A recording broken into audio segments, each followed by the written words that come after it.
Pada kesempatan ini saya ingin menyampaikan bahwa alhamdulillah saya telah memeriksakan PCR swab saya dan 2 kali berturut-turut sudah negatif, dan oleh dokter yang merawat saya, Dr. Arif PhD, telah menyatakan saya telah bebas dari virus.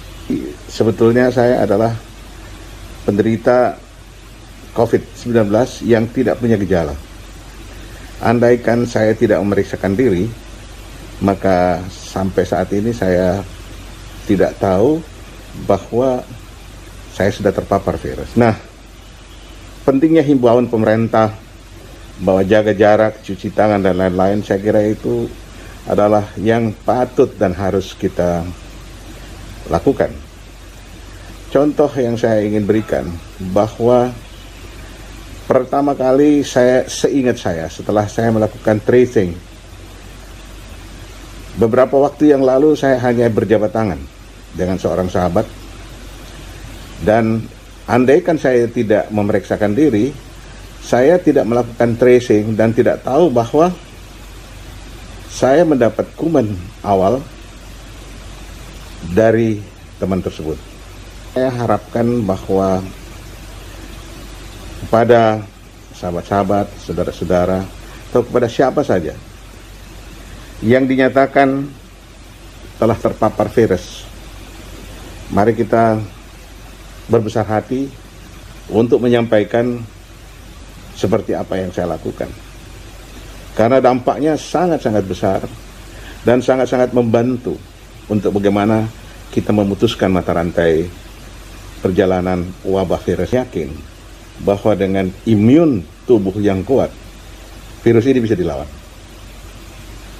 Kita tahu apa itu rapid test, apa itu pemeriksaan PCR. PCR itu adalah untuk mendeteksi bahwa virus itu memang sudah ada. Dan ini yang saya lakukan.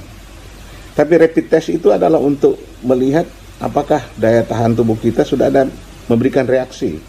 Saya kira sebelum terkena sudah ada himbauan macam-macam, saya kira, dan saya kira tiap hari kita sudah tahu dianjurkan cuci tangan, dianjurkan physical distancing, dan lain sebagainya. Ini harus kita ikuti. Tetapi sekarang saat kita sudah digerogoti oleh virus itu, ini yang jadi masalah. Menjadi masalah, dan saya kira ini masih gelap oleh karena obat untuk itu belum ada.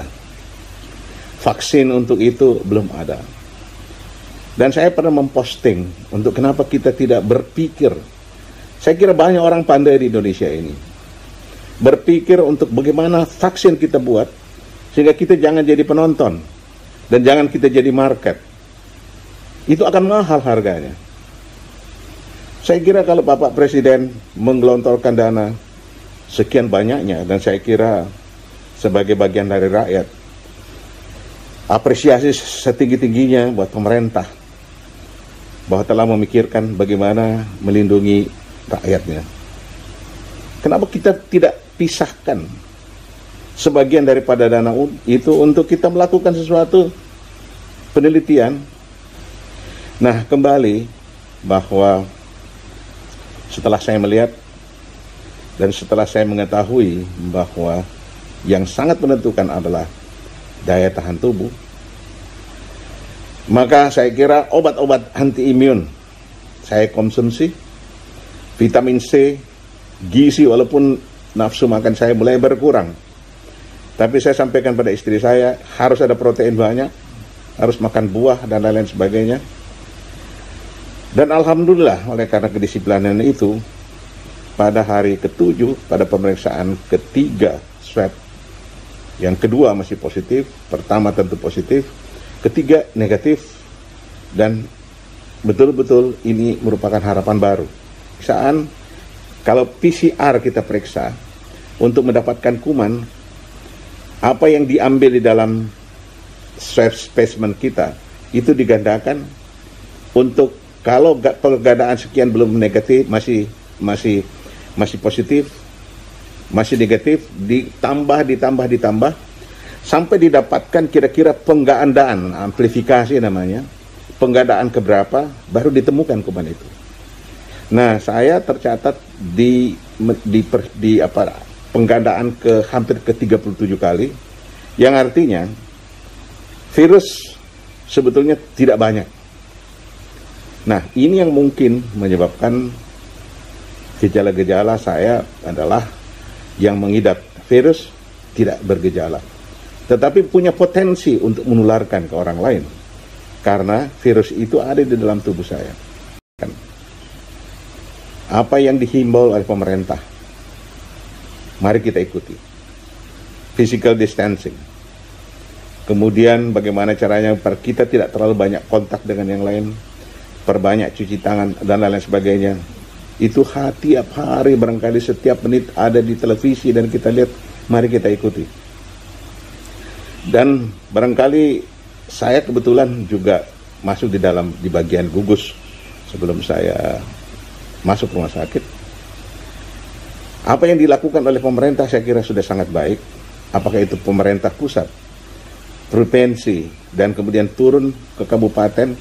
Dan saya melihat ada hal-hal yang positif, bahwa setelah mereka melakukan ke tingkat-tingkat kecamatan, RT, RW, dan sangat aktif. Nah, ini saya kira kebersamaan kita untuk memerangi virus ini yang sangat penting.